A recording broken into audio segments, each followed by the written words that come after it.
For over 50 years, people have come to see the Sharks play. Talent, skill, speed, intelligence, elite-level athleticism. That's not these guys. Biased, one-eyed, opinionated. More often wrong than right.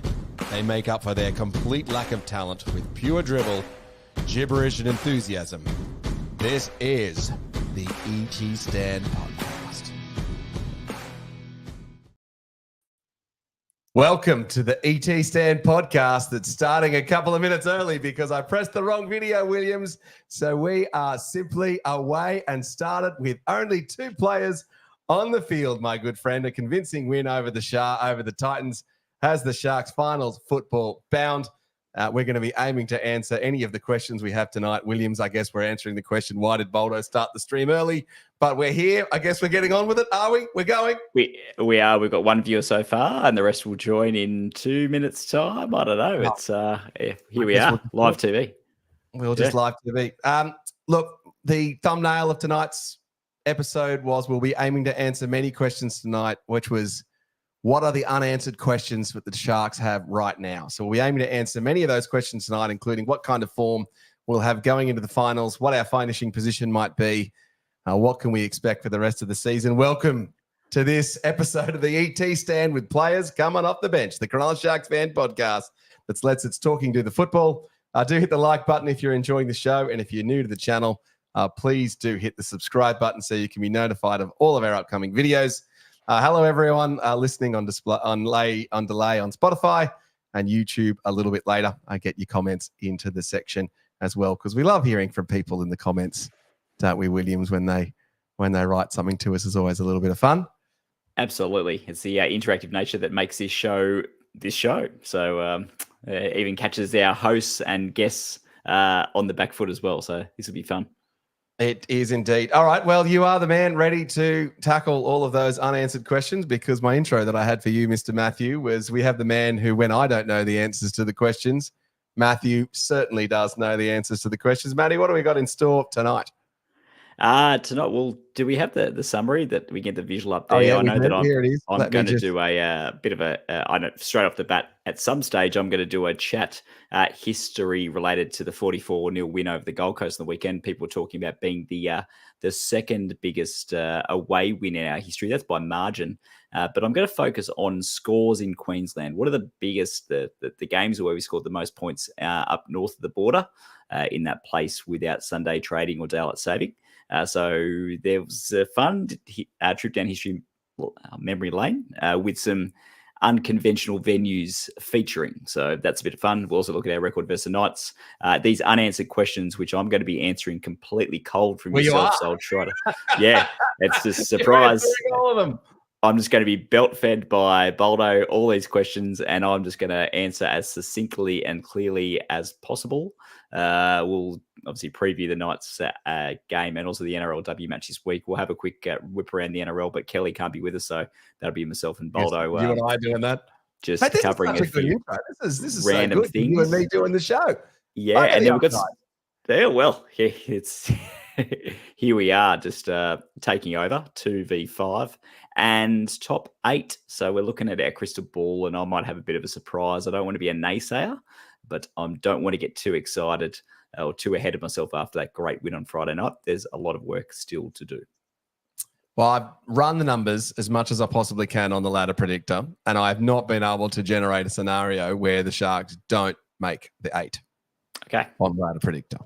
Right. So we're rightfully taunted for saying don't talk about the finals football yet. However, we can't not make it, I think. But an overarching question at the start of the year was just win one finals game, Fitzy, one finals game. And we're on the dance floor. We have qualified. Now it is time to deliver. It's 4 weeks away. Strap in. Get excited. Strap in. All right. Well, as we lead into the final series, with 4 weeks to go, let's go through the socials and the news done up by Scott Latino. Thank you, our dear friend Scott. There's been massive raps throughout the black, blue, and white socials this week for that monstrous effort from Jack Williams, who was promoted into the run-on side against the Titans last week at lock. Williams was absolutely enormous last Friday, where he boasted some exceptional numbers and he did top the VB hard-earned index with 23 hit-ups, 218 run meters, 89 post-contact meters, 5 tackle breaks, and 32 tackles with a try. Pretty good sensational effort. Had him in a whole bunch of Team of the Weeks and a whole bunch of stuff. Matty Williams, you got to be pleased with Jack Williams' performance, don't you? So pleased on many levels. The only thing that I'd have to say is, A, make it consistent, please, Jack. B, sign him up somehow. Just fit him in. So back in 2019, he was touted as the Paul Gallen replacement. We saw some, I suppose, bits and pieces of form. I think his 2021 season was really good for us. 22, he was okay. And then he's fallen away a bit late and he's been maligned, especially the first few years. His hands weren't the greatest, but gee, he was good the other night. Keep it up, Jack. And then young try-scoring sensation Samuel Stonestreet has also been the talk of the socials after bagging a double last Friday. He looks to be the growing real confidence in top grade of late, scoring tries with 2 hands. Definitely finding the line himself. Sharks fans have been calling for both players to retain their spots in the run-on side, which looks to have come to fruition this week after the teams' lists were announced. However, I don't know if I agree with some of the calls for Stonestreet to retain his spot over the great Ronaldo Mulatalo. I think that might be getting ahead of ourselves a little bit. And some fans calling for Katoa to be moved on at some point over the next 2 years to accommodate Sam Stonestreet. Matty, any take on that?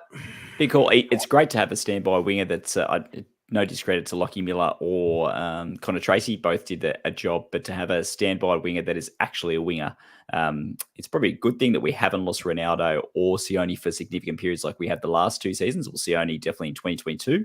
But I think talk of moving Katoa on is maybe a bit premature. Let's just see how this goes. Obviously, you want to try and keep 3. I think you do need 3 out-and-out wingers in this day and age to have a shot, because 2022 we were ruined when we lost Katoa.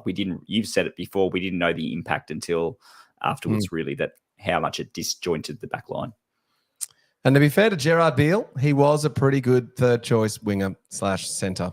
And we joke about international Beale quite a little bit. So on to the next. The high-flying Newtown Jets posted a brilliant win over league leaders, the North Sydney Bears, on their own turf at North Sydney Oval on Sunday to secure the Frank Hyde Shield. The Blue Bags went into half-time break up 10-2, and then they went on to win the match nicely, 18 points to 8, with tries to Piru, Carl Pickering, and fan favourite, of course, Billy Magoulias, with Latz's favourite, Marwin Haroti, slotting 2 of the 3 conversions and a penalty goal late in the match. The boys have a much welcome bye this week and go on to play the Dragons down in Wollongong on Saturday, the 24th of August. On to the NRLW. The squad had a lovely little come-from-behind win against Canberra. Looks like I thought they were just too fit for them, to be honest. The girls were down 8-0, but then they went on to score 5 tries in the second half. There was a brilliant try down the on the 5th tackle, down the blind side on the left-hand side, which was a terrific play that just got the Sharkies into the lead. And then they've been buoyed by the news that the club has announced the signing of 3-time Olympian Shani Smale as a replacement for the remainder of the NRLW to cover Jada Taylor and Grace Lee Weeks, who have both suffered season-ending injuries. So welcome aboard, Shani. Bit of a bummer for the Sharkies on those injuries. It's a big loss of Jada Taylor for the year, but great result. 12-0 down and to score 5 tries in the second half. You're right about the fitness, but Canberra they're a good side. Canberra were odds on favourites, I think $1.50-ish with our injury troubles, but we steamrolled them in the second half. And then lastly, Dino and a whole bunch of Sharks. Shout out to them who joined some absolute league legends to complete the Cogra points bet leg of Royce's Big Walk, which is an initiative by the Royce Simmons Foundation, who raised money in the hope of finding a cure for dementia through medical research. Well done, Dino, and to the wider Sharks group for getting involved in that. Looking at that picture there, I think I can see, Gallen and Lewis.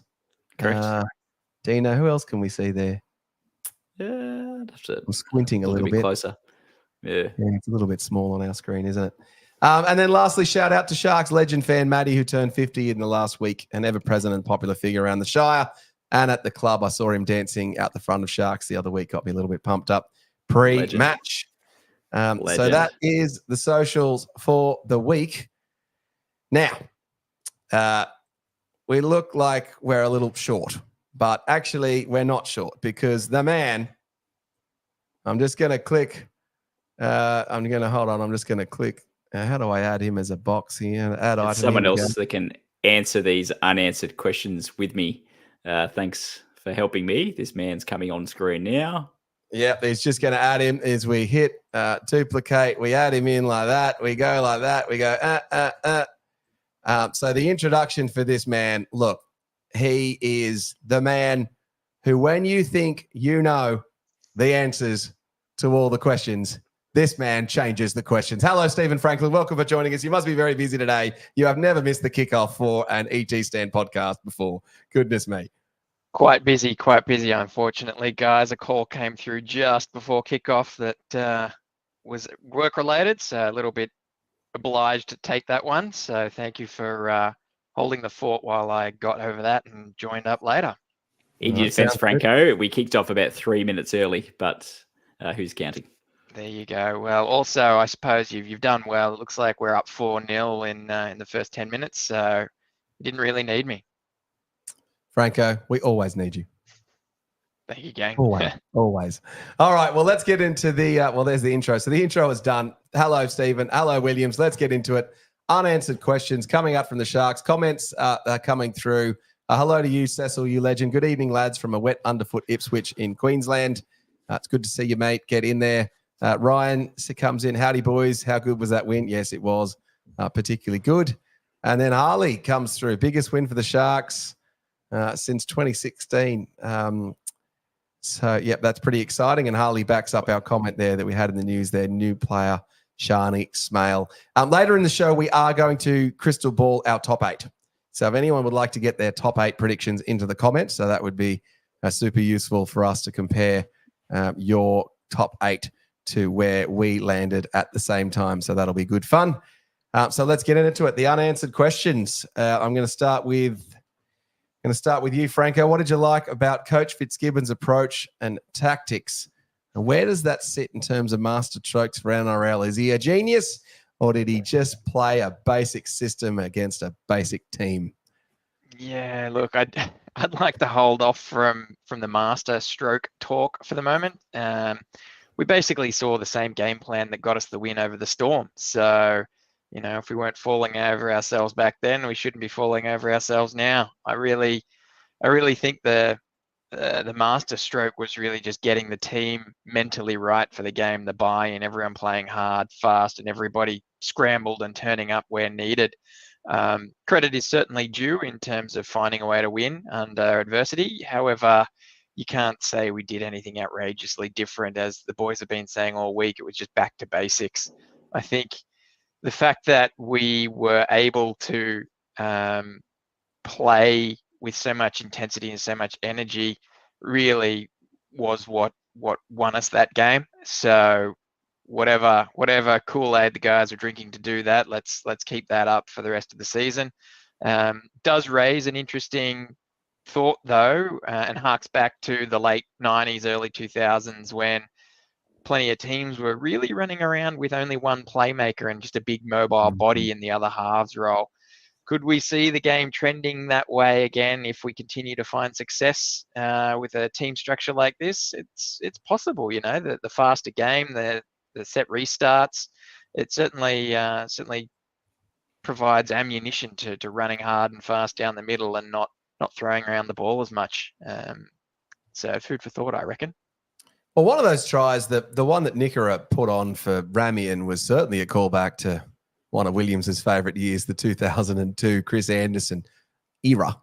And so flat attack, the flat style attack. Look, you'd have to. We should have seen how much our defence was going to be better. We took out one of the halves and replaced him with Jack Williams, who's arguably one of our better defensive players. You've got, an extra big body in the middle, which frees up, cuts their work rate down by 20% in terms of the hit ups.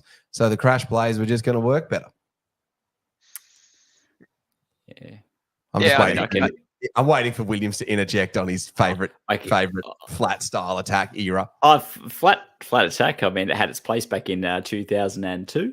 It was good to see again in short doses, but I think why I'm tempering my expectation, tempering my excitement on the weekend. We did have a try against the run of play to Stone Street, the second one, then a sin bin, and that's where the game really got taken away from the Titans there. And we had a lot of possession in that period, so I don't want to get too excited. Yes, we put the Q in the rack in the second half. Yes, the Titans didn't play well because we didn't let them play well. But this single playmaker thing, I know they've announced again, spoiler alert for the team. I don't know if that's the team that's going to take the field based on a few other things that Fitz said in the media the other day, but we'll talk about it later. But if you have one playmaker, you've only got one kick option as well. Atkinson's been kicking well in general play, but one of the big things that we saw the team enjoy last year was Nico. Let's say he's the sole playmaker. I think he's definitely our best player, but not as a kicking option, not since the injuries he's had since 2022. So we do need to be wary of that. If you've got one player that's copping a lot of pressure there and can't get us out of trouble, I'd actually argue Atkinson and Trindle have the boot that can get us out of trouble as required, but Nico doesn't. So the game plan needs to change just by default there. Also, too, the Titans did have a fair bit of possession at the back end of the first half on our line, but that was after they'd absorbed a lot of us having the ball prior to that. So they may well have been pretty gassed after our, I suppose, up-tempo play. So that's why I don't want to get too carried away yet. Give it a few more weeks yet. I think earlier in the season, that's similar to how we played against the Storm, the Roosters. If they can find their mojo back again, which looks like they did, and get consistency, i.e. not have another Penrith game, then get excited, but it's still early days yet. Right, Cess has come through with a comment. We defended our errors, something that has been lacking. I would agree with that, Cecil.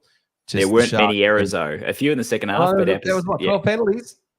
Oh, penalties for sure. But the errors, I think the penalties were at tactical times, like the set restarts. They were, let's say, not quite cynical, but Melbourne Storm-esque. Like they were when we needed them. They weren't the old, like we've seen for the past 8 weeks or so, coming out of our end. Unforced error.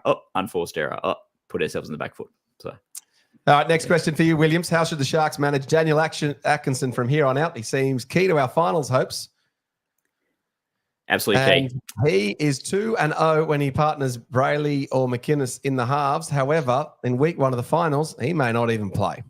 Yeah, true. He could be 18th man. He could be, I think he'd be a bench utility. But you've got that in Talakai. If he's on the bench, I think we've seen like what you and Lats were saying and Williams 2.0 were saying on the weekend. I think Teague, I never thought I'd say Teague going back to the bench would be something I'd do, but maybe playing Teague in the middle, a bit like a Jack Williams role, and having Talakai, if he can last 80 minutes, is fantastic because that left edge is just so exciting with, let's just redefine Talakai center as Talakai as a full-time second rower and see the benefits from there with Iro and Ronaldo or Stone Street outside that.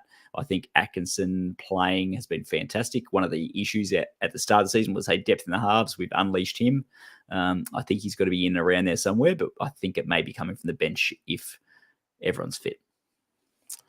Franco, a specific question for you that came through the Instagram page from Paul. Mm-hmm. Does this now put to bed that Kale Iro is a permanent first grader and Sifford needs to find another position in the team that isn't centre? Is that the question, or did Paul say something else that got this question to me? Because I haven't seen it. I'm flying blind here. I will say that I never said that Iro doesn't deserve to play first grade and he's not going to have a long career in front of him. I believe what I've said is I'm not entirely sure that he is better than Talakai in centre for us at the moment. Now, whether or not you want to give him that opportunity to learn and play his trade and get there in a depending on how open the window is, the premiership window, then go for it. But it's clear to see that Talakai on the field there, when he was in the centres last week and just in the back row this week, made that whole left edge look better. He just scares the defence. They bunch up around him. There's extra attention shown to him that gives everyone else a bit of extra space. I nearly thought Iro was going to bomb that try. But, while we're winning, everyone's loving it. But let's see what happens when we're under adversity. I do think Talakai is still the cheat code, and I still want him on the field. And if one of them has to miss out, I'm gonna put Talakai there instead. But no, Euro's great. Euro's doing really well. I'm going to play the long-term card here and say just let that. me bring up this comment from Paul O'Malley. I've stitched you up there, Paul, because I know you didn't make that comment, but I just thought I'd try and fire Franco up by dropping your name in there. Paul, for anyone who hasn't watched us before, is a regular commenter onto the ET stand, has been put some very, very strong and accurate points of view forward, including the strength of Kale Hero. So it's good fun to have you watching, Paul. And thanks for calling me out saying that it wasn't a true question. And I think Franco picked up from me too that when he was answering the question, he was like, is this a real question? I haven't seen this one yet. There's a bit of a stitch up on you, Franco. All good. We all know Paul loves Brayley though, so no problems. We do know Paul is the captain of the Brayley fan club. So I hope you're having a good night, Paul. Paul, if you've just joining late, get your top 8 predictions in. We'll be keen to just see what your prediction is there later. Matthew, you were saying?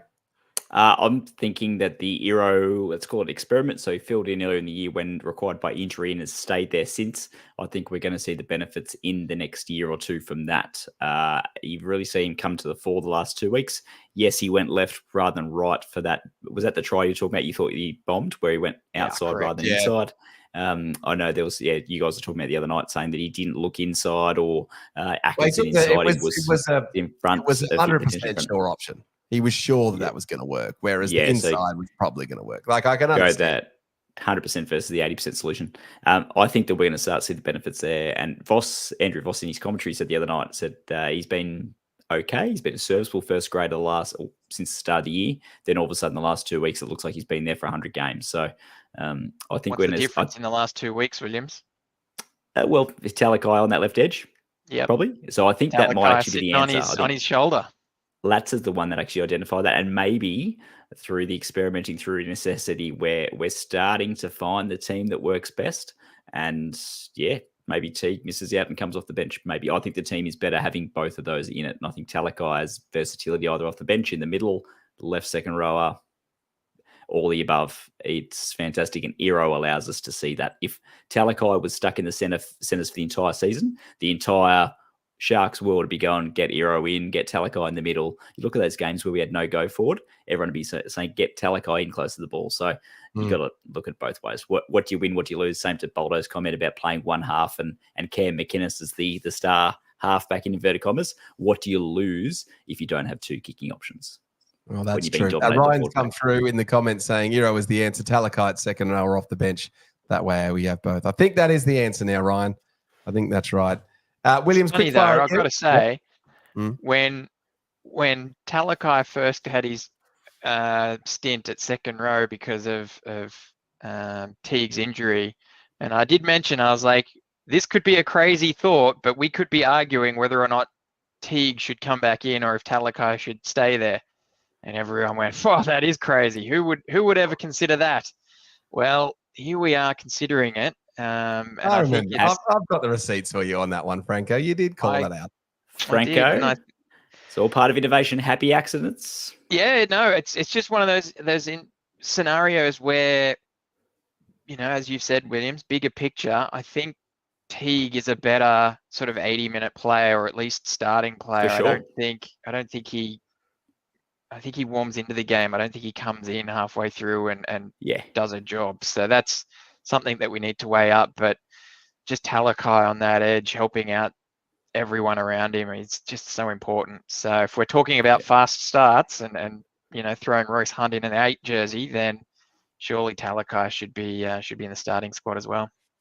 Yeah. Talakai's combination with Eero over the last couple of weeks has also been impressive, and I like the build that we're seeing from them. Quick fire one at you, Williams.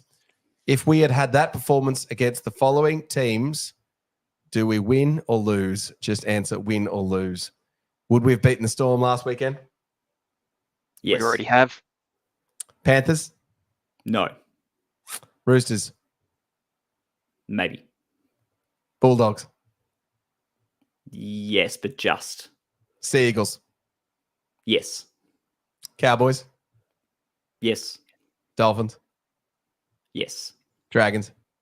Yes. Sharks from 2016? No. Not possible. Fair enough. All right. And then last question, Franco, throwing this one at you. Other than the return of the obvious injured players, what ingredient do the Sharks need to put together a run to the finals now?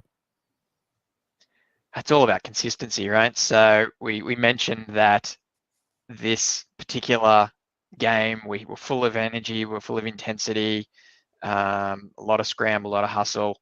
If we just can keep that momentum up, that 9-run win was all based off of that consistency and that energy.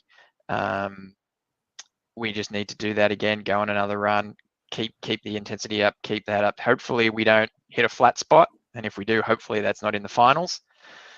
You mentioned there the return of the injured players. That could be what upsets the apple cart, right? If we're on a run and if everyone's finding a groove, there's no denying that the injured players are key to success. But we've seen that them coming back into the team can create a bit of a hiccup. And if that's round 1 or round 2 of the finals, there's a bit of soul searching to be done. Here's what no the doubt NRL they're needs to not do. coming in, but we need to do a Roosters Gus complaint 2002-esque style and say all these head injuries, activating the 18th man, it's ridiculous. Just have a 5 or a 6-man bench. You can only use 4 of them, but have that. I mean, Joel Kane's been talking about for a while on SEN, saying going more kind of soccer style, whatever you want to call it, have a extended bench. That is a really good idea. That you can use them. So on the eve of the finals, what better time? The NRL love a good mid-season, or let's call it round 26 change, just to help the darlings. Let's say if the Broncos were in dire trouble right now and this would benefit them, they'd be rolling it out for sure. I think that, not that it's going to happen, but if it did happen, would benefit us hugely because you have Atkinson sitting there ready to go in case anything goes wrong. Same too, you have that versatility. You don't activate that, let's call it 17th, 18th, 19th man. And then if things aren't going well with those players that have just come back in fresh, like the talk of Kennedy a few years ago, not you swap your fullback, but you know what I mean. Players that are underdone going into big matches can really go one of 2 ways, and you don't want them to go the south way. So, yeah, I think that's, if and when that happens, that would help teams like ourselves out a lot. Paul's come through saying it's good to have those players coming back from injury. Yes, that's certainly right, Paul. All right. Well, look, the other question that we had over the week was certainly as the points racked up, we were sitting there wondering, all right, well, what notable records or position in Sharks history might a Sharks fan might want to know about? And luckily for us, we have a man who can answer that question for us as I switch us to the primary view and I put Matty over there into the lead spot. Matty, take us on well, do you want an intro or do you want to just go straight into your slides? What do we need to know? I had a few different angles on this. Obviously, we all know our biggest win in our history is, well, there's 2, 62-0 or 68-6. The 62-0 one was an away game, so this one became the second biggest margin we've had in an away game, our biggest win in Queensland. I was looking at our other biggest wins in Queensland. They were all thereabouts the same kind of 30-point margin. It's like, hang on a sec. Let's look at what are the biggest scores? Don't worry about defense, just old school 2005 Tigers. How many times have we racked up big scores in Queensland? So I'll add some visuals that I've quickly whipped up. Apologies for the lack of finesse in these ones here. So looking at it, you're going to see some interesting venues. And I haven't quite gone exact matches. I've kind of gone venues. So we'll start off with the Broncos. So our biggest score against the Broncos was biggest margin points scored. So most amount of points scored in a game. I'll get my English right. 36-22 win in round 16 of 1995. Some cracking try scorers here. We scored Richie Barnett got a double, Paul Donaghy, Andrew Reddingshausen, Mitch Healy, Paul Green, and Brian Lamatia, is that the pronunciation? Scored. Mitch Healy unfortunately kicked 4 from 8. That was at the old QE2 original ANZ Stadium, that one where you literally seated at 300 metres from the action because of the running track around the outside and exposed to the elements, which is also going to be the Olympic Stadium in Brisbane. So good on them. Back to the 1982 Commonwealth Games or whatever year that was. In between that, I don't have a slide for it, but the most points we scored at Lang Park was this year, 38 points against the Roosters. obviously the South Queensland Crushers don't feature here. We only played them twice and we only scored 20 points against them. So the next slide we've got is we scored 38 points against the Warriors at KO Stadium, or as it was known at the time, Moreton Daly Stadium up at Redcliffe. That was in round 14 of 2022. We moved on to, actually, that may give the answer away, but pretend you haven't seen that. How many times have we scored more than 40 points, on the Gold Coast? Well, for those on Spotify, they don't get the benefit of the visual. They don't get the benefit. Anyway, well, maybe I should ask. Spoiler alert. So for those on Spotify, how many times have the Sharks scored over 40 points up on the Gold Coast? Had they all been against the Tweed, Seagull, Chargers, Dolphin, what they were called, Titans? The answer here is no. We've actually scored over 40 points on 4 occasions. We go with the first one. The earliest one was back in 1995, round 9 at Tweed Heads. That was a 40 points to 14 win over the Seagulls. And then we had a 40 points to 10 win over the Titans in 2020 at round 8 of that year at Seabus. We then won 44-24 against the Bulldogs in round 19 of 2021. I remember that one. It was a points fest. And then we obviously had the 44-0 win on the weekend. So here we go. I've got the visuals there for 40 plus times 3 with an asterisk, plus an additional 1 to take it up to 4 with that game at Tweed Heads. Got another one here. We've racked up some scores against the Cowboys over time. Most of them all fell about around the 30-point margin. One of them we covered in a Chronicles match a few weeks ago. Myself and Lats talked about the 36-6 win in 2001 where Preston Campbell carved up with the first hat-trick of his career. This one, we scored 46 points to 16 in a win over the Cowboys in round 15 of 2002 at the start of our long winning run that season. But the biggest match of all, do you guys remember? We cracked 50 once in Queensland. Do you remember who it was against and where it was? Well, I've seen the slide, so I can't answer. So that one's over to you, Franco. I've also seen the slides. Well, for those put in the comments, was it against the Queensland team? The answer is... Drum roll, please. No, it wasn't. It was against everyone's favourite whipping boys, the West Tigers, back in 2021, round 23, 50 points to 20 at Rockhampton in front of about 12 people. I think the official crowd was 4,000 and something during the COVID times. Ronaldo got 2 tries, or maybe a hat-trick, one of the 2. He got smashed in social media and everywhere for passing it to Metcalf for his first try. Metcalf got a double, and Ronaldo broke his jaw in that game. So... there you are. They're the big wins we've had in Queensland, covering quite a few venues there. Guys, any comments on that? I just really thoroughly enjoy your history segments, Williams. They're just terrific fun, aren't they? You just nail it every single time. So thank you for doing those. All righty, let's jump into what have we got coming up next? We've got the versus the Knights preview. It's probably more of me talking history and stuff. Well, I've got to do my preamble, the hype up. So we're going to do the hype up, Nutty. So the Cronulla Sharks at 4 o'clock on Sunday, 4 p.m. at PointsBet. We go again. Welcoming a Newcastle Knights team who would appear to be in freefall, having only beaten the hapless West Tigers in the last few weeks. Sharkies fans, buoyed by their likely finals scenario, will be praying for a win again in this one to just kick us away from the 5th, 6th, and 7th place teams. Williams, what's our form like been against the Knights of late? Well, we've spoken about our form against new teams coming in. So the Knights came in 1988. Do you guys remember what the first game result was? Obviously, we don't beat teams. 12 or something like that. We don't beat teams when they come in. No, but we didn't lose. Right. We didn't lose this one either. We had an 18-all draw. That's right. Here's a little bit of trivia for you. We had 61 fixtures, but we've only played 60 matches. How could that be against Newcastle? One must have been cancelled. Yeah, kind of. Do games get cancelled in the professional era? Let's go, we'll throw it away. Don't worry about it. Round one, 1996. The Cronulla Sharks forfeited. They were one of several Super League aligned clubs that forfeited their round 1 matches that year. So the Knights defaulted with a win there. Overall, we played, 61 fixtures, 60 matches, 27 wins to the Sharks, 32 to the Knights, 1 draw and 1 forfeit. So there we go. On that front, we've got a grand total of, as I bring up the points. So Sharks have scored 1,201 points to the Knights 1,105. So despite the Knights having more wins, we've had more big wins over them. We've had some good results over the years at Shark Park. Yeah, we've got two of the Knights' biggest losses. Unfortunately, not the biggest. They did lose 71 points to 6 to the Broncos back in 2007.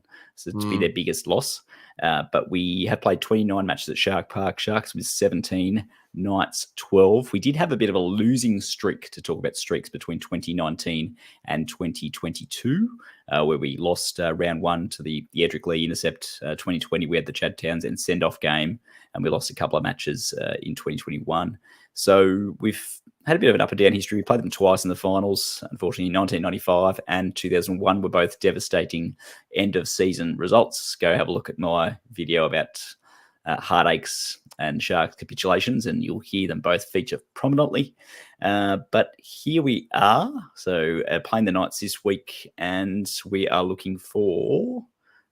so we were last start losers, so we're looking to end that trend. So they beat us 32-6 last year up in Newcastle, about the same time last year.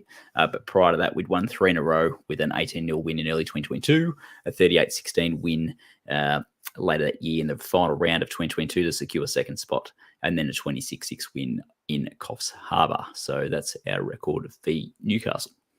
They were in good form at the end of last season. They were very good.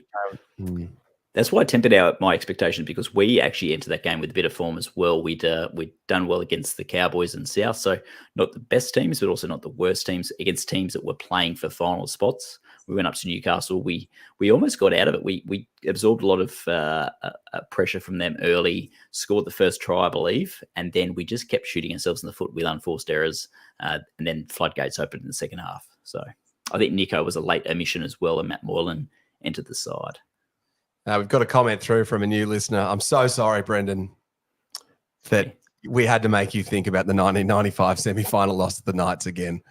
2001 was even more brutal in effect of what would have made the following, but I'll stop there. They were both bad. Brendan, if you want to do yourself a favor for a bit of fun when you're feeling in a funny spot in your life, you can go watch our video on worst Sharks finals capitulation. So yeah, welcome. Good to have you commenting in there, mate. And anyone who wants to comment and talk about Sharks, please everyone do get your tips in. Please do get your tips in. Yes, side point.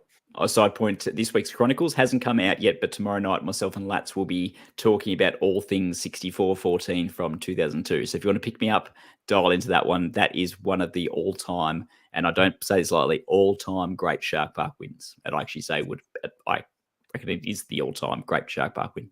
It might be the all-time great Shark Park win. All right, well, before we get into go deep on the match preview, let's look at this team list that we've got here. And there we go. Joining the panel right now is Daniel Atkinson, taking the 4th position. Just reading through the team list here. The Sharks named their team list today. I'll hit through it. So we've got Will Kennedy at fullback. Stone Street retains his spot at fullback alongside Sione Katoa, with Ramian and Kaeliro in the centres. Atkinson is the 5'8", Blake Brayley named in the number 7 jersey. Toby Rudolph and Oregon Kafusi are the starting front rowers, with Cameron McInnes, the captain and hooker, with the same back row of Britton Nakora-Sia, Sifa Talakai and Jack Williams. And the same benches again was well with Jaden Berrell, Billy Burns, Royce Hunt and Thomas Hazelton. The coach, Craig Fitzgibbon. There is a long extended bench for the Sharkies this week, which features Braden Trindle, Peru, Ronaldo, and there's one more that I didn't mention. Tapua. Tapua also in that team.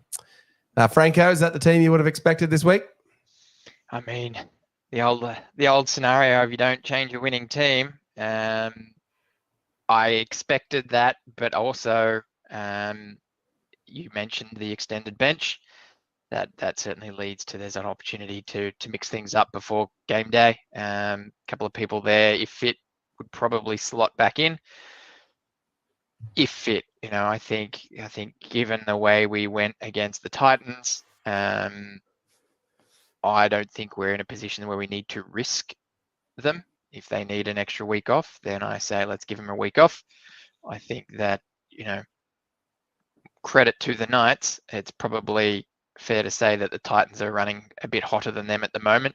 The Knights are a bit hot and cold. They're still sort of finding their feet. They haven't really hit their straps. So, if this team can turn up the way they did last week, we should be all right without needing to make some changes before game day.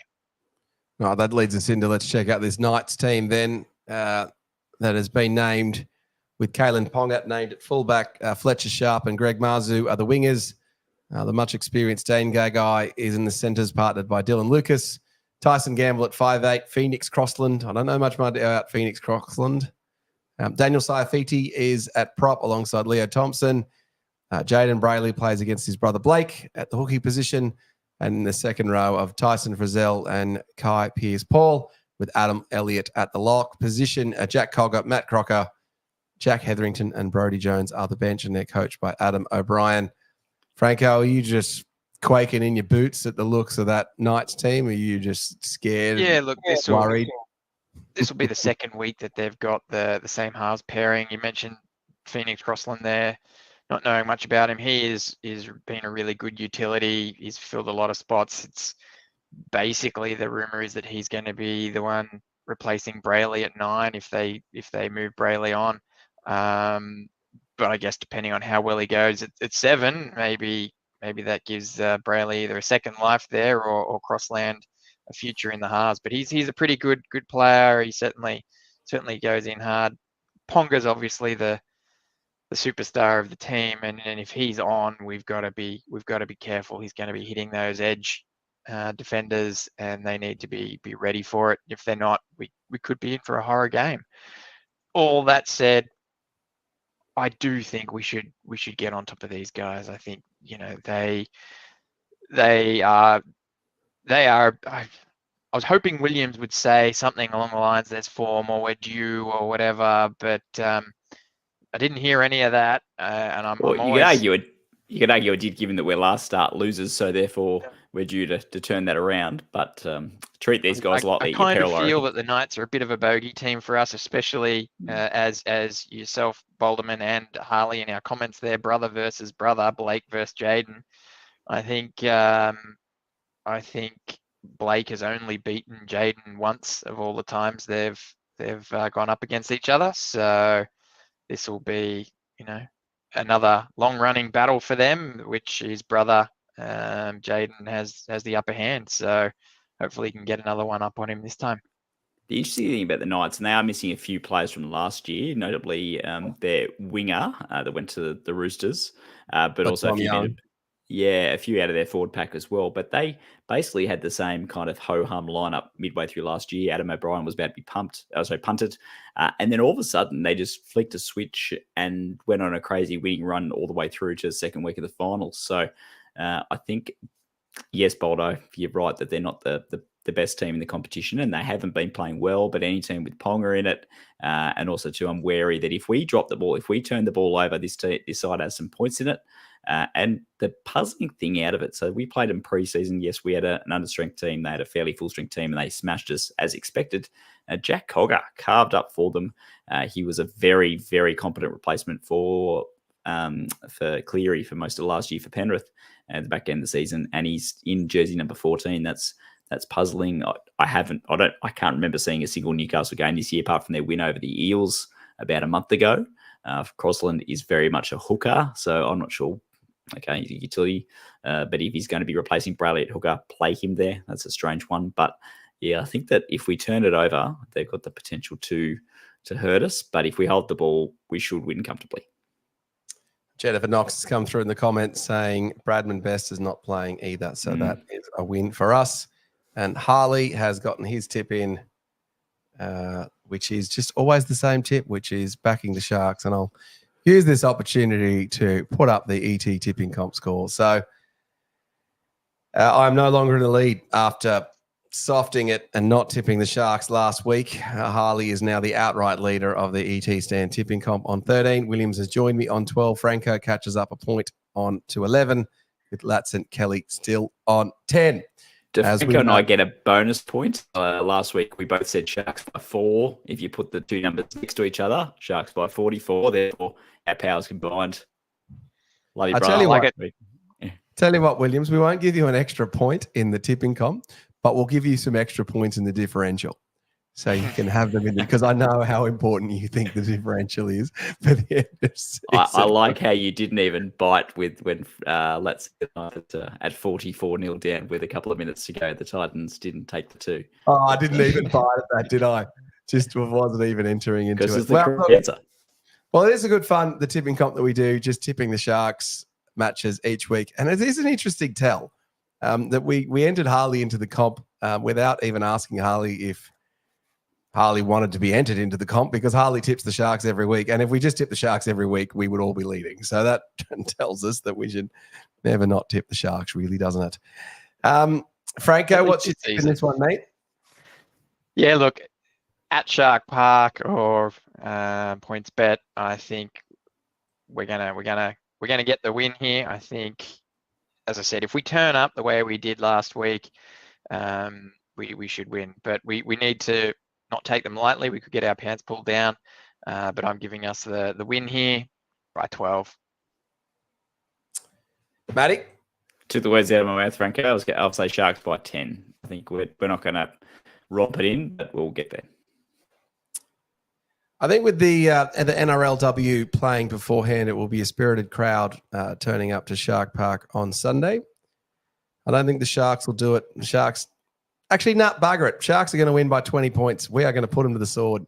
I think the spirited Sharks performance, it'll be 24 points to 6 or something like that. I think we'll score enough tries and get over the top of them. The physicality of the Sharkies will be too much for you Newcastle Knights for us to be able to deal with. So a bunch of us will no doubt be heading down on Sunday. So if any of you do see us in the crowd, do say good day.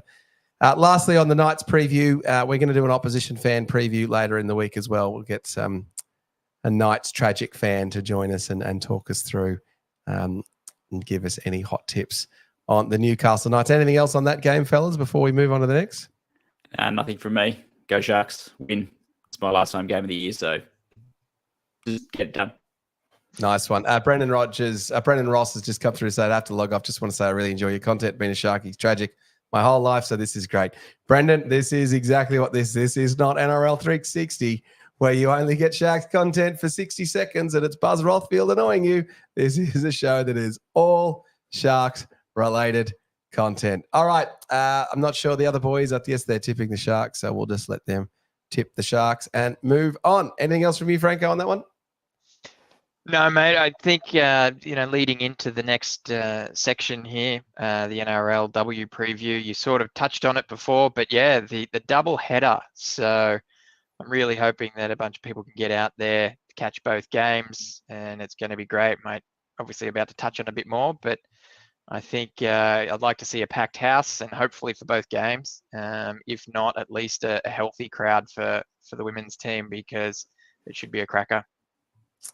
Yeah, they're in form, the women's team. Let's just check out the squad. They've got a whole bunch of injuries, the women's team, don't they, at the moment? So what was it? The star fullback, she's out. What's her name? Jada Taylor. Jada Taylor. God, that's just like such a bummer. It's like classic Sharks, isn't it? It's just like we got a good team and we just cop a couple of damn injuries. Tony Gardo's injured as well. Yeah. Yeah, it's just a bit of a bummer. They're looking pretty good, the Sharks girls. So I'd expect them with the Knights are sitting fourth, so they're 2 from 3. Yeah, the Knights aren't too bad. They've got points in them. So it won't be easy beats at this early stage of the comp. I know it's a shortened comp, so it's funny to say that, but at this early stage of the comp, picking form is still a little bit out the window. But they're not a team to be taken lightly. They've won the last 2 years in a row, so they're the defending premiers. So it'd be silly to discount them, but our girls were really playing strong. I think our defense is the cornerstone for us this season. The NRLW is known for high scoring affairs, and we've kept our defense intact and really kept the teams. I mean, Parramatta might have been a little bit of a blimp, but we've really kept them low. I thought Casey Staples, they're filling in at fullback, really did a good job in defence, put a body on the line there. Captain Penatani, I think, is the one you were referring to earlier while I was sitting in the green room scoring that great try down the left-hand edge, left-hand blind. busting through a couple of defenders and reaching out to put the ball down. I think the girls are going really well. And like I said, if we get a bit of a crowd there to cheer them on, I think it's something that hopefully will get us over the line. Yeah, get there early. I watched the Eels game in full, and they had some good defence there. I thought they were camped in our line. It was a shame that they finally got a breakthrough try from a fortuitous, I think it was a ricochet, and then we scored ourselves from a grubber. So I missed the game against the Raiders, unfortunately, just saw the highlights. But I think our defence, you're right, has improved a lot compared to last year. They've got a fair bit of mongrel and starch about them. Get down there early. They just look fit up for mine, the Sharkies girls. I think they're running over the top of the teams at the end. So, yeah, keep going. Paul has on. Yes, read that one out, Boldo. Well, Paul is like the honesty broker of the ET Stand podcast, really, isn't he? So Paul has come through. Jersey Flaggers on earlier. They've come from second last to fifth and have scored 50 points in the last 3 matches. So it is a good time to get down to see the old see all 3 grades. Get yourself one of those sauerkraut sausage roll things that Franco and I love from the southeastern corner of the stand. How good is that sausage sauerkraut? I love the bratwurst van. I think it's the bratwurst van.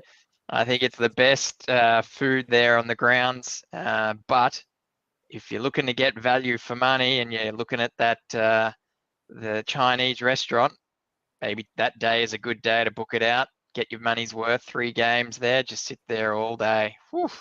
How good. That's not such a bad idea, is it? All right, that's the NRLW preview. I think we're all expecting the Sharkies girls to get over and get the chocolates to the home win, but it'll be a spirited match. So fingers crossed we can get that one done. All right, moving on to the next segment. Look, we've got the league roundup. Now, Franco, you missed the you missed it because our illustrious friend Chris Kelly is away. So each of us has to think of one of the league roundup different things that we needed to chat on. So Williams, do you want to go first and talk about? I came up with 3 while I sat here. Oh, did you? Watching watching you go through the team lists. Okay, so Stephen Franklin is here to take us around the NRL with his 3 points that we all need to know about then. My 3 points. I still expect you guys to come up with one that I don't mention now, since you're putting me first. Deal. So first interesting point is obviously there's a lot of talk about Holmes. We even touched on it, if we would have him back at the Sharks or not, asking for testing the market there on his last year. He has decided to backflip or turn down the Dragons' approach and tell the Cowboys that he's looking to stick around and maybe even go further with them. So that's interesting times there. Normally that kind of shenanigans is if you see that you're not getting offered as much as you thought you would. But he has decided to stick around at the Cowboys for his last season, and then see what happens after that. Probably puts the Cowboys under a bit of pressure that they were hoping to avoid. When we first spoke about that, I didn't realise, and the media was reporting that the Cowboys had kind of shown him the door or said, hey, you can look around. And then I heard Todd Payton interviewed on SEN the following day, and he said, no, it was Valentine's management that came to them and said, we're seeking to see what we're worth and go have a look around. So it's basically the same as the Royce Hunt scenario, where still contracted for next year, but instead of waiting till November 1st to test the water, they've granted him permission to test the water early. That had he signed a contract, there was no guarantee that they wouldn't enforce him to stick around next year. But given their salary cap concerns, there's certainly rumours that they probably would have let him go early. But he's decided to stick around. So put a pin in that one for 6 months and see what happens. He just couldn't get fullback money at another club. That's it. And he was not happy playing. Too many talented fullbacks running around, isn't there? Well, unproven. And you've just seen that paying $900,000 for a centre winger is too much, Josh Dugan. So the other teams, they've worked out that's why Brian To'o can't get as much money either. And so while he's a good player, he's not worth $900,000 in the salary cap. It's just the way it is. I think I heard someone talking about To'o being the most expensive winger in the game already, but they sort of forgot Addo Carr, who I believe was signed for around that 850 mark to be fullback at the Bulldogs. The old manager fullback money. It's like, yep. No. So You think both of those are better than Ronaldo? Seriously? No. I am Oh, jealous To'o. of Addo Carr's pace and To'o's strength, but I probably wouldn't swap them. No. Yeah. I'm quite happy with our winger pairing. To'o, yes. No. Addo Carr, no. Excellent league roundup, Franco. Point 1. All right, let's see if you can back it up with point 2. Here we go. Walsh and Ezra Mann out for the Broncos. So on a season where they're already having a bit of a slide and struggling to make the 8, they need to win every game here on out to have a chance of getting in. And 2 key playmakers both injured. That's going to make that really difficult for them. So we could probably put a line through the Broncos and say their season They got is the done. bye this week, don't they? They do have the bye this week. Yep. So they've got a week to work out their strategy, but I think unless they adopt our plans, they could be in for some hurt. So yeah, Broncos done. We're calling it now. And then lastly, number 3. How could we not talk about it? The bite. So we're obviously talking about the bite. We're obviously talking about the bite with young Flano Jr. chomping down on Crichton's nose. I don't know if you guys have seen the footage. Crichton was sort of rubbing his face in it a little bit. And you know what? To be fair, put his nose in Flano's mouth.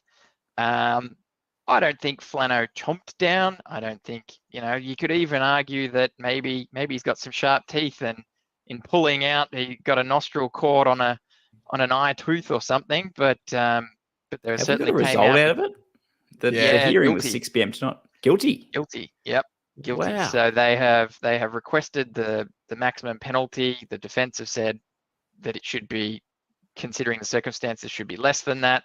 So now we're just waiting to hear what the actual punishment will be. Such bad news for the Sharks. Well, interestingly, I sent that through to you guys.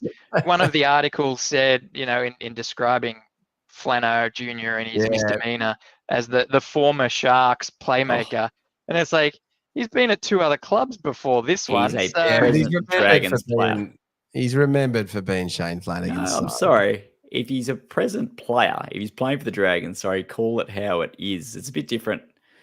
Call it, present Dragons player. It's just ridiculous when they draw those bows. But I mean, anyway. But even that, Williams, they skipped. He was a former Bulldogs player, and then before that, he was a former Rooster. So but being a former Bulldogs player is not as interesting, Franco. You know this.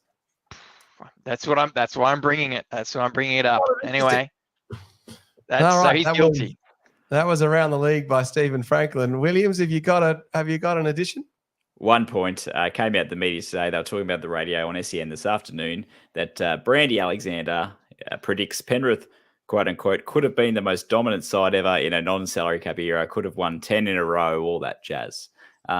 Yes, is my answer to that. Yes, they could have. They have lost a lot. His view was, okay, yes, he's a board member for the Panthers. I don't mind Brandy, but the fact that he's involved in so many media outlets and commentates on Panthers games, conflict of interest, league's full of it. But yes, you're right. You look at Crichton, you look at all of that kick out, all the players that have left there and had an impact elsewhere. Sure, yes, they have. And yes, they could have. They're the most dominant team of the modern era. They're probably the most dominant team since the Souths team of the late 60s, early 70s, and the Dragons before that. That all of that is true. But if you get to say that about them, you need to also say that, hey, Melbourne Storm, broad salary cap, had a team. They could have won 5, 6, 7, 8 in a row. You look back in the early 90s, there was no salary cap and the Raiders and the Broncos dominated, and it was really only the other team. There was a salary cap that wasn't quite complied with by some teams. Yeah, and the Raiders got done in 1994 for the salary. Exactly, the Raiders did get done, and they took grand finals off each other. So if you take one of the other teams out of that era and just have the Broncos or just have the Raiders, of course, one of those teams could have won 10 in a row too. So it's hard to compare eras. Brandy's obviously very excited with how the Panthers are going, and they're odds-on favourites to win the comp again. Good on you, Penrith. I'd like to feel happy for you being our 1967 brothers, but screw you guys. Just give it up. Let someone else win.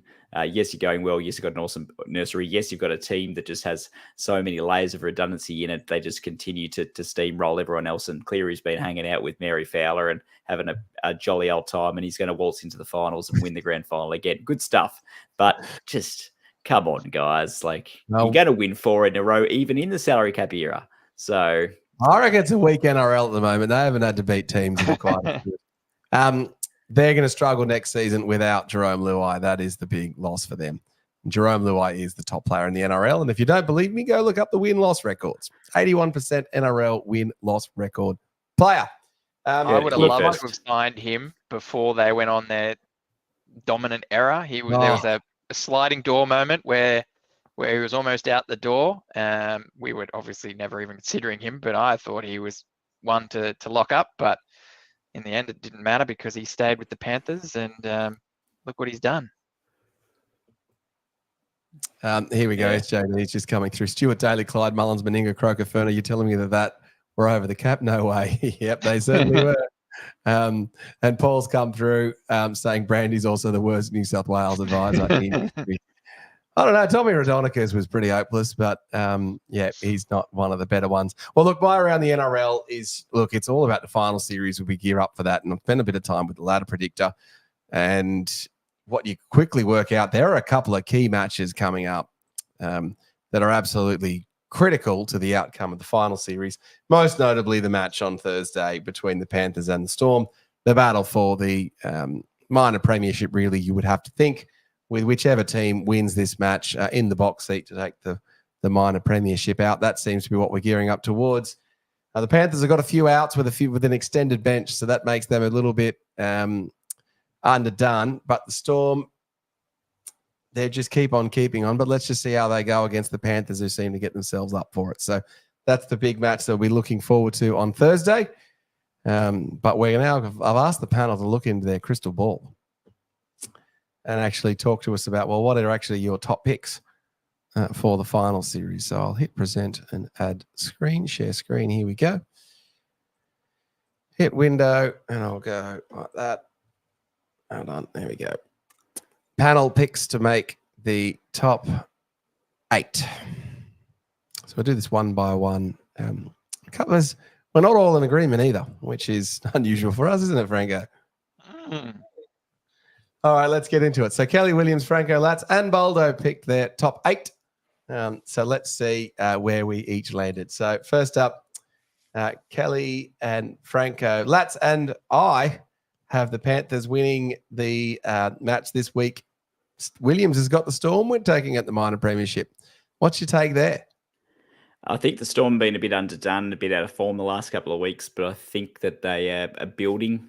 Bellamy knows what he's doing, and the Panthers are without a few players. I think the Storm are a chance of an upset there, and that'll seal it this weekend. And I guess in your defence, Williams, as well, even if the Storm lose, it's a for and against battle to the finish line, right? So there's not much between them.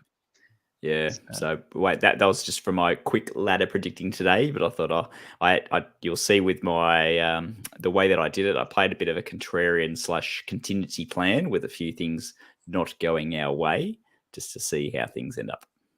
Well, if the Storm win out, they're the minor premiers, and if the Panthers win out, they're the minor premiers. That's it. That's it. Pretty much. One versus 2 finishing on the ladder, bit of an advantage.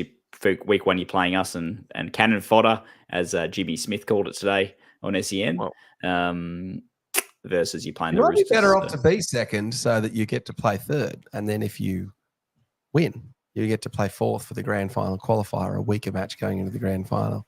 Yeah. It may not be such a disadvantage, Franco. If the Panthers win and then both continue to win till the end of the season, they're on the same points as in premiership points.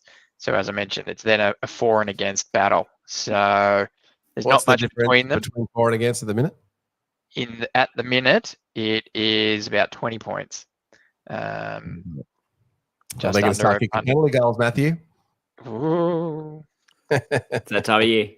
It's that time of year. All right. So then obviously, conversely, the rest of us then have the Storm in second, with Williams having the Panthers in their spot. We're all in agreement that the Roosters will finish third. It's tough to see them not finishing third. But the fourth position is what really comes into question. So there are a couple of key matches coming up, most notably. Well, all of the Sharks matches are important for the Sharks. The Sea Eagles play the Bulldogs and the Sharks. So if the Sea Eagles win out, then they will jag fourth position. And if a couple other things happen, then the Bulldogs can finish in fourth. So Kelly, Franco, and Lats have got the Sharks finishing in fourth. Williams has got the Bulldogs, and I am going the Sea Eagles. Williams, why the Bulldogs? I had to assume or run the possibility that the Bulldogs keep winning. So that sees the Bulldogs win their key matchup against Manly next week, and then the rest of the games are pretty winnable for them.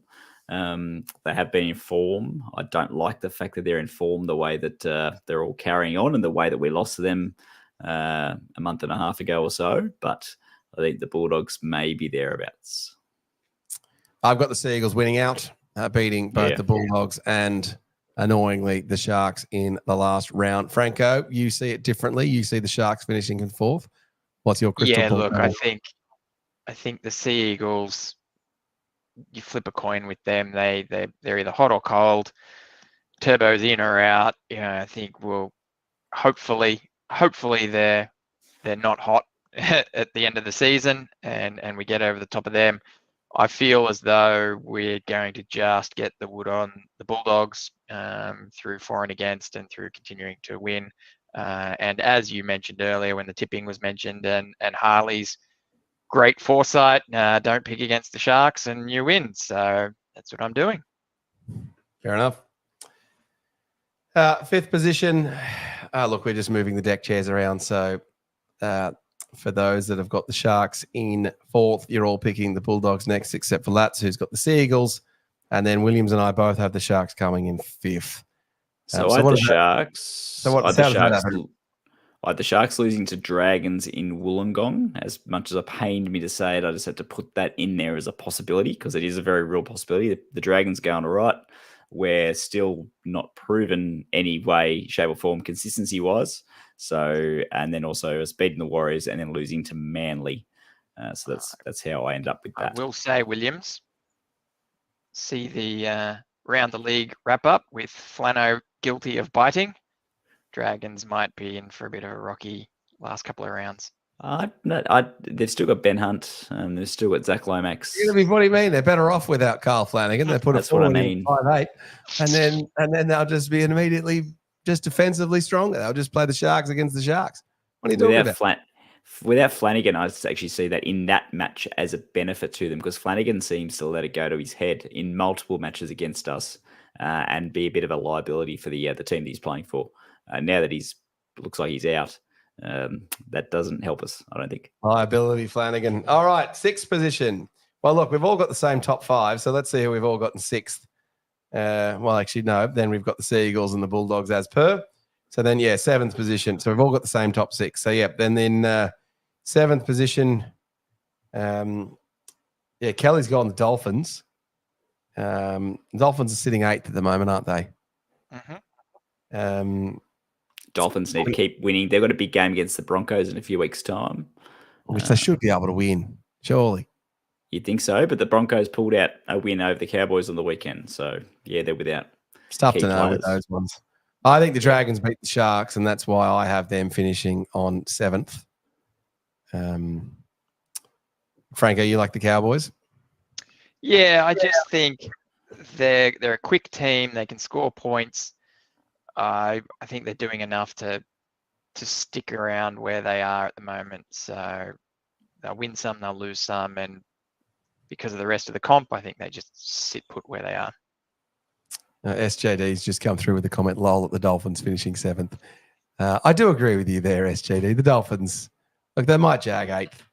And then lastly, we've got, most of us have got the Cowboys with Franco having the Dolphins and the Lats has got the Knights. So I think that means the Knights have to beat us, don't they? I have no idea how Lats did that. But obviously in Lats's model, we lost the Knights, but we won the other games. Or the Bulldogs lost a whole stack of games. Yeah, what do we lose to the Knights? I don't know how that model works. Yeah. Model works. So that has on the So let's just play this out from the Franco scenario. So the Sharks play the Panthers in round 1 of the finals. Probably lose that. And then play what the then we'll have to play the Bulldogs when they beat the Dolphins. Yeah, that's not going to be good. Yeah. Yeah, but I think we've got the Bulldogs. We were in a state of flux when they beat us last time. I don't think, the finals jinx, but 2001 proves, and every other final series too, so many variables when it comes to injuries and availabilities. See that as an opportunity, Boldo. We could do 52-10 again, or they might do 52-10 against us. Who knows? Maybe maybe they come back and beat us. Yeah. Look, it's difficult to crystal ball it. Yeah. I've gone straight to the big show of Sharks versus Cowboys just to continue the history we got there of 2013, 2015, 2016, 2017. Yeah. So 2022. Yeah, I'll be back on the damn On the Range podcast again, won't I? You will.